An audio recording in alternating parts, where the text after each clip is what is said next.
All right, we mentioned that U.S. stocks are off to a positive start. Let's get a little bit more perspective on what's going on. Head to Chicago. Paul Nolte is the Senior Vice President and Portfolio Manager at Kingsview Asset Management. Paul, what's been your take on the markets recently? Good morning. It's been a positive run here, really, it started out early in May, right as the dollar finished its decline and has been rallying. Stocks have been rallying along with it.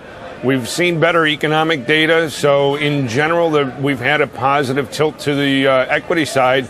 We think it'll continue for a while, not at as an aggressive pace as we saw during the month of May, so it may be a little bit up, maybe 2 steps forward, 1.5 steps back during the summer months. But typically, the summer months are going to be slower, maybe a little bit more volatile, and point to point from here to September, October, so generally a sideways, but with maybe a slight positive bias to the market.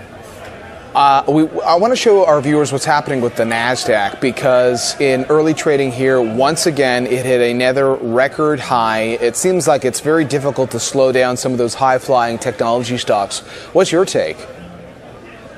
We still do like technology. It's been a market leader now for 2.5 years. Many of the companies, surprisingly enough, and I'll use Apple as the poster child, from a valuation perspective, it's relatively cheap versus other stocks. If you look at it as a consumer staple stock, its valuation, PE multiple, cash flow, et cetera, are on the cheaper side. So it's the technology area, I think, still has some room to run.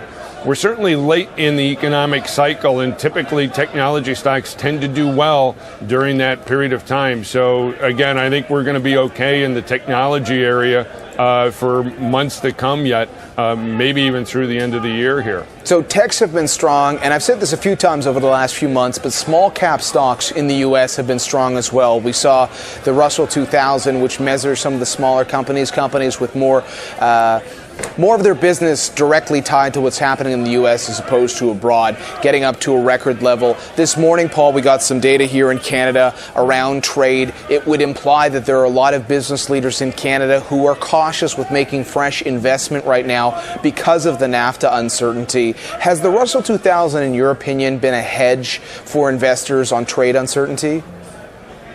Oh, absolutely, for all the reasons that you cited. Again, that was the strongest index last month. It was up over 6%.